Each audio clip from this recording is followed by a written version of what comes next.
اور ہم نے داؤد اور سلیمان کو علم بخشا، اور انہوں نے کہا کہ اللہ کا شکر ہے جس نے ہمیں اپنے بہت سے مومن بندوں پر فضیلت دی۔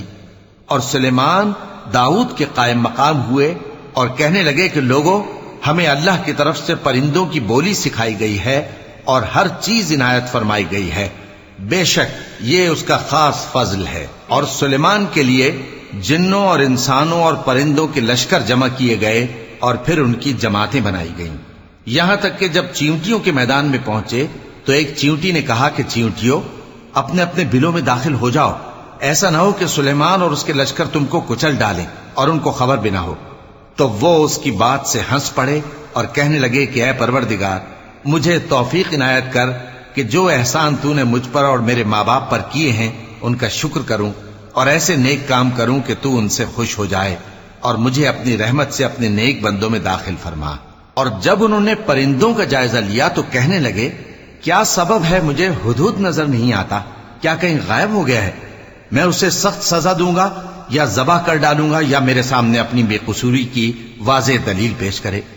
ابھی تھوڑی دیر ہوئی تھی کہ ہدہد آ موجود ہوا اور کہنے لگا کہ مجھے ایک ایسی چیز معلوم ہوئی ہے جس کی آپ کو خبر نہیں، اور میں آپ کے پاس ملک سبا سے ایک یقینی خبر لے کر آیا ہوں۔ میں نے ایک عورت دیکھی کہ ان لوگوں پر حکومت کرتی ہے اور ہر چیز اسے میسر ہے، اور اس کا ایک شاندار تخت ہے۔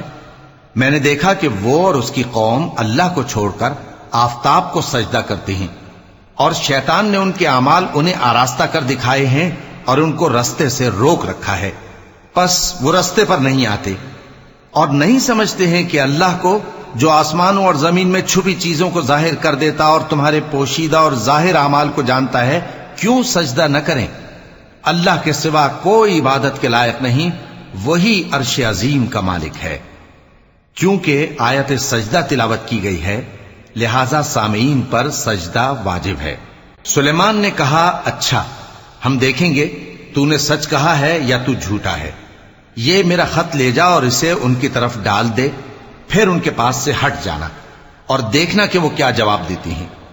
ملکہ نے کہا کہ دربار والو، مجھ تک ایک نامہ گرامی پہنچایا گیا ہے، وہ سلیمان کی طرف سے ہے، اور مضمون یہ ہے کہ شروع اللہ کا نام لے کر جو بڑا مہربان نہایت رحم والا ہے، بعد اس کے یہ کہ مجھ سے سرکشی نہ کرو اور مطیع و فرما بردار ہو کر میرے پاس چلے آؤ۔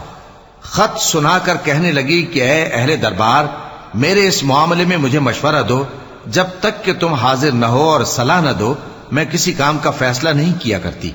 وہ بولے کہ ہم بڑے زوراور اور سخت جنگجو ہیں، اور حکم آپ کے اختیار میں ہے، تو جو حکم دیجیے گا اس کے انجام پر نظر کر لیجیے گا۔ اس نے کہا کہ بادشاہ جب کسی شہر میں داخل ہوتے ہیں تو اس کو تباہ کر دیتے ہیں اور وہاں کے عزت والوں کو ذلیل کر دیا کرتے ہیں، اور اسی طرح یہ بھی کریں گے، اور میں ان کی طرف کچھ تحفہ بھیجتی ہوں اور دیکھتی ہوں کہ قاصد کیا جواب لاتے ہیں۔ پس جب قاصد سلیمان کے پاس پہنچا تو سلیمان نے کہا، کیا تم مجھے مال سے مدد دینا چاہتے ہو؟ سو جو کچھ اللہ نے مجھے عطا فرمایا ہے وہ اس سے کہیں بہتر ہے جو تمہیں دیا ہے۔ حقیقت یہ ہے کہ اپنے تحفے سے تم ہی خوش ہوتے ہوگے۔ ان کے پاس واپس جاؤ، اب ہم ان پر ایسے لشکر لے کر حملہ کریں گے جن کے مقابلے کی ان میں طاقت نہ ہوگی، اور ان کو وہاں سے بے عزت کر کے نکال دیں گے اور وہ ذلیل ہوں گے۔ سلیمان نے کہا کہ اے دربار والو، کوئی تم میں ایسا ہے کہ قبل اس کے کہ وہ لوگ فرما بردار ہو کر ہمارے پاس آئیں، ملکہ کا تخت میرے پاس لے آئے؟ جنات میں سے ایک قوی ہیکل جن نے کہا کہ قبل اس کے کہ آپ اپنی جگہ سے اٹھیں میں اس کو آپ کے پاس لا حاضر کرتا ہوں، اور مجھے اس پر قدرت بھی حاصل ہے اور امانت دار بھی ہوں۔ ایک شخص جس کو کتاب الہی کا علم تھا کہنے لگا کہ میں آپ کی آنکھ کے جھپکنے سے پہلے پہلے اسے آپ کے پاس حاضر کیے دیتا ہوں۔ جب سلیمان نے تخت کو اپنے پاس رکھا ہوا دیکھا تو کہا کہ یہ میرے پروردگار کا فضل ہے تاکہ مجھے آزمائے کہ میں شکر کرتا ہوں یا کفران نعمت کرتا ہوں، اور جو شکر کرتا ہے تو اپنے ہی فائدے کے لیے شکر کرتا ہے، اور جو ناشکری کرتا ہے تو میرا پروردگار بے نیاز ہے، کرم کرنے والا ہے۔ سلیمان نے کہا کہ ملکہ کے امتحان عقل کے لیے اس کے تخت کی صورت بدل دو، دیکھیں کہ وہ سوج رکھتی ہے یا ان لوگوں میں سے ہے جو سوج نہیں رکھتے۔ پھر جب وہ آ پہنچی تو پوچھا گیا کہ کیا آپ کا تخت بھی اسی طرح کا ہے؟ اس نے کہا کہ یہ تو گویا ہو بہو وہی ہے، اور ہم کو اس سے پہلے ہی سلیمان کی عظمت و شان کا علم ہو گیا تھا، اور ہم فرما بردار ہیں۔ اور وہ جو اللہ کے سوا دوسروں کی پرستش کرتی تھی، سلیمان نے اس کو اس سے منع کیا کہ وہ کافروں میں سے تھی۔ اس کے بعد اس سے کہا گیا کہ محل میں چلیے۔ جب اس نے اس کے فرش کو دیکھا تو اسے پانی کا حوض سمجھا اور کپڑا اٹھا کر اپنی پنڈلیاں کھول دی۔ سلیمان نے کہا یہ ایسا محل ہے جس کے نیچے بھی شیشے جڑے ہوئے ہیں۔